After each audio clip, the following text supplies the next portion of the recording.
I think it's really nobody's surprise that, especially over, I would say, the past 5 years or so, basically ever since COVID happened and everyone was forced to stay inside, and a lot of people over COVID very much got into anime when maybe beforehand they didn't even have a split thought about it. These, ladies and gentlemen, are what we call anime tourists.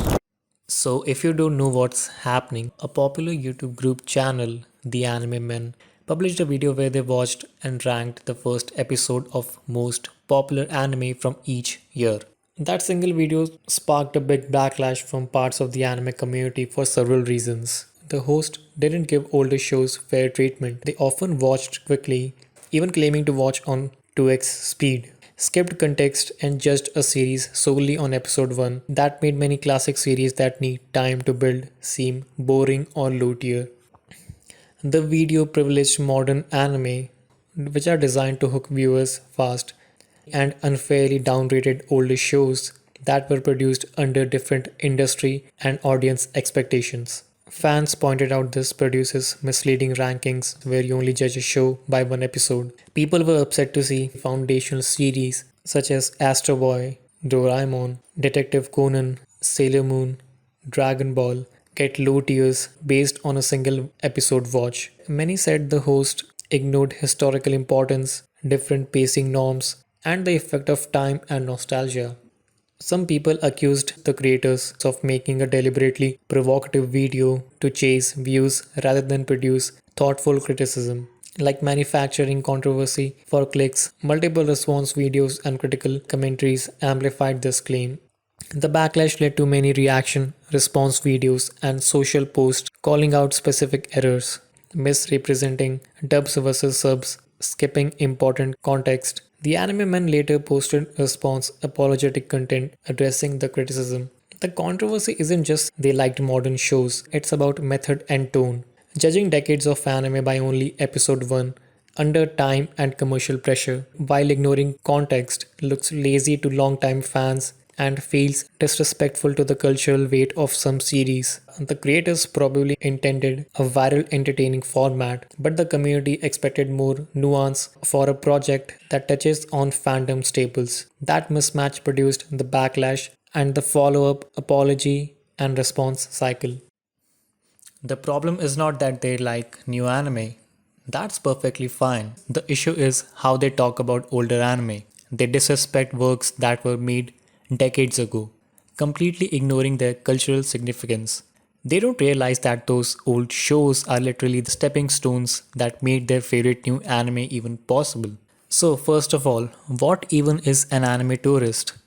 Anime tourists are people who only started watching anime a few years ago, usually during the lockdown anime boom, and they mostly stick to what's trending. They watch shows like Demon Slayer, Jujutsu Kaisen, Attack on Titan, Solo Leveling. They only like the big shonen titles, and if you watch anything outside of that, you're certainly weird or a creep.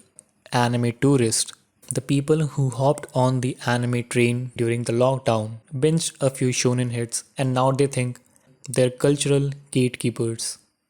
Well, this isn't me hating on new fans. It's about respect and entitlement. Well, personally, I actually think that anime going mainstream is a good thing. I've been watching anime for 11-12 years. I live in a remote town or a city, and seeing an anime movie in my local theater back then was like spotting a unicorn. A few years ago, even Hollywood movies would disappear from the theater in like 4 or 5 days. So, seeing an anime movie like Demon Slayer in my local theater is pretty nice and surprising. It shows how much anime has grown and become accessible. Anime merch is everywhere. Anime movies are in theaters. That's progress. So yeah, I'm not against people watching anime. That's actually great. But that leads us to the real problem. The problem starts when some of these fans feel entitled to change anime itself. First is they hate fan service, which is fine. That's your personal preference. But then they demand that anime should completely remove it just because they don't like it. They only watch trending titles, usually shonen, and think anime is just flashy animation and fight scenes. Their idea of anime is extremely limited, and if you like a genre outside of their bubble, you're immediately labeled as some kind of weirdo. I've literally seen people calling others pedophiles just because they like a high school rom-com anime. Well, here's the funniest part. A lot of these same people, before the lockdown boom, they were the ones who used to make fun of people watching anime. They're not fans. They were just bored during lockdown, found a few viral clips, and now suddenly they're anime connoisseurs. You don't care about the medium, you just jumped on the hype train and now want to remodel the entire industry to suit your taste. It blew up so much that even Joey, the anime man, ended up talking about it after the video dropped. A creator named Ellen Historian called Joey out for comparing colonization to anime going mainstream. Ellen Historian also argued that anime is political and should be taken more seriously. Joey actually clapped back with a pretty solid response, saying that anime is not that serious and there's a clear difference between fiction and reality. And honestly, what Joey said was actually true. Anime is fictional. There's a clear difference between fiction and reality. But some people take anime so seriously that they forget its actual value, and that's entertainment.